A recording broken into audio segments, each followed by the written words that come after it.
इस वीडियो को देखिए कैसे एक महिला एक बच्चे के पैरों में गिरकर आशीर्वाद ले रही है। शास्त्रों में इसे ही कहा गया है, पूज्य विप्र सकल गुणहीना, पूज्य न शुद्ध गुण गण ज्ञान प्रवीणा। ब्राह्मण कितना भी गुणहीन हो, शीलहीन हो, फिर भी पूजनीय है। लेकिन शुद्ध कितना भी ज्ञानवान गुणवान हो जाए, फिर भी वह पूजनीय नहीं है। मनुस्मृति में लिखा है कि 100 वर्ष के क्षत्रिय 10 वर्ष के ब्राह्मण को अपना पिता समझे। शास्त्रों में इसे ही कहा गया है, सापत तारत परुष कहंता, विप्र पूज असगा वही संता। साप देता हुआ, मारता हुआ, कठोर वचन कहता हुआ भी ब्राह्मण पूजनीय है। और यह है भारत का ब्राह्मणवाद, मनुवाद। इस वीडियो को देख करके आपने क्या सीखा और क्या समझा और क्या जाना? मनुस्मृति में साफ लिखा गया है कि 100 साल का क्षत्रिय बुजुर्ग और 10 साल का ब्राह्मण का बच्चा उस क्षत्रिय बुजुर्ग से बड़ा होता है। ऐसा उसमें क्यों कहा गया?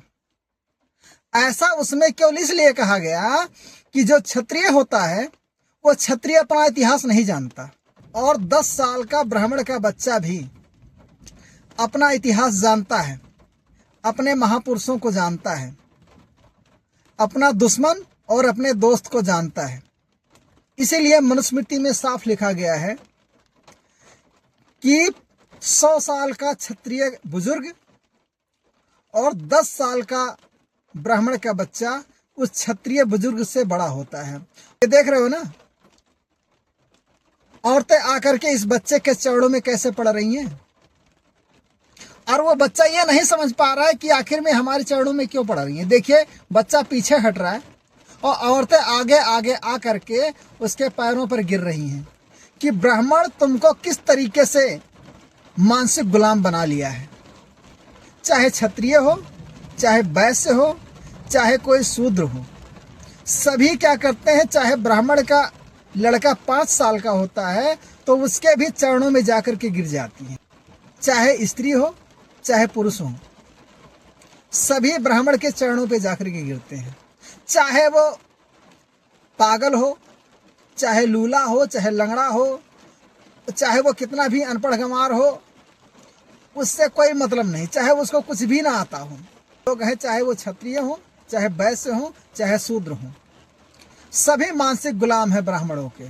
ब्राह्मण चाहे पागल हो, ब्राह्मण चाहे अनपढ़ गंवार हो, ब्राह्मण चाहे कितना भी दुष्ट हो, ब्राह्मण चाहे कितना भी गालियां देता हो, ब्राह्मण चाहे कितना भी पाप कर्म करता हो, ब्राह्मण चाहे कितने भी कुकर्मी हो, लेकिन वह पूजनीय है। किसी भी वर्ण का कोई भी व्यक्ति कितना भी पढ़ा लिखा सज्जन पुरुष हो, चाहे कितना भी गुणवान हो, चाहे कितना भी वो ज्ञाता हो, ना तो ब्राह्मण से बड़ा हो सकता है और ना तो ब्राह्मण की बराबरी कर सकता है। कि मनुस्मृति में इस तरीके से लिखा गया है, और किसने लिखा है? ब्राह्मणों ने लिखा है। सबको मनुस्मृति पढ़नी चाहिए। आज के डेट में भारत का संविधान है, और संविधान के अनुसार सभी मनुष्य एक समान हैं, चाहे वो ब्राह्मण हो, चाहे क्षत्रिय हो, चाहे वैश्य हो, और चाहे शूद्र हो। गुण के अनुसार, शिक्षा के अनुसार, योग्यता के अनुसार उसको उसी प्रकार का पद मिलता है जिस तरीके से उसको ज्ञान होता है। यही चीज ब्राह्मणों को रास नहीं आ रहा है, इसीलिए ब्राह्मण चिल्ला रहा है कि पहले मैं श्रेष्ठ था, सब लोग आकर के हमारे चरणों पर, हमारे बच्चों के चरणों पर गिरते थे, और आज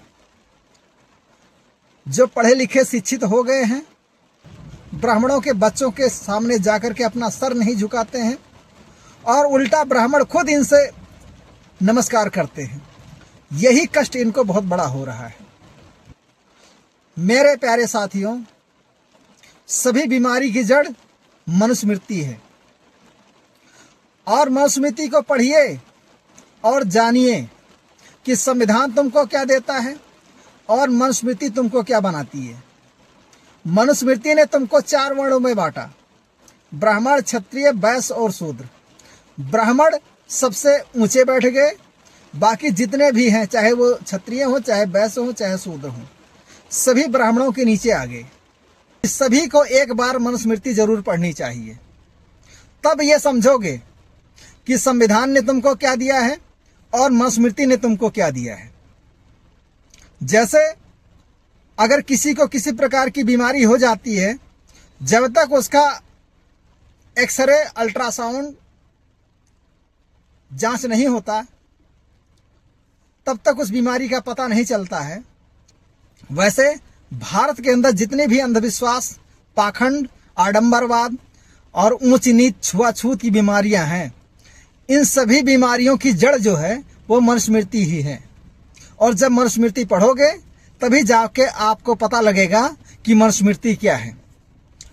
आज के डेट में मनुस्मृति कोई पढ़ता नहीं है और ना तो ब्राह्मण उसको पढ़ाकर तुमको सुनाता है, लेकिन सारे काम वो मनुस्मृति के हिसाब से ही करता है। इस वीडियो को देखिए कैसे एक महिला एक बच्चे के पैरों में गिरकर आशीर्वाद ले रही है। शास्त्रों में इसे ही कहा गया है, पूज्य विप्र सकल गुणहीना, पूज्य न शुद्ध गुणगण ज्ञान प्रवीणा। ब्राह्मण कितना भी गुणहीन हो, शीलहीन हो, फिर भी पूजनीय है, लेकिन शुद्ध कितना भी ज्ञानवान, गुणवान हो जाए फिर भी वह पूजनीय नहीं है। मनुष्य, तुम जो ये वीडियो देख रहे हो ना, सारी औरतें आकर के इसके पैरों में गिर रही हैं, ये मनुस्मृति की ही देन है। तो आप मनुस्मृति को पढ़िए और जानिए कि तुम्हारे लिए कितनी प्रकार की और कैसी कैसी बीमारियां तुम्हारे लिए उसके अंदर डाली गई हैं।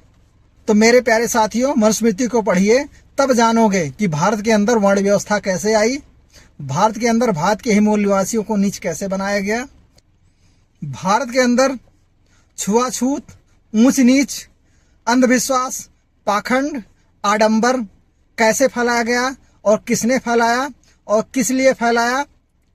तभी तुम समझोगे, तभी इसका इलाज कर पाओगे।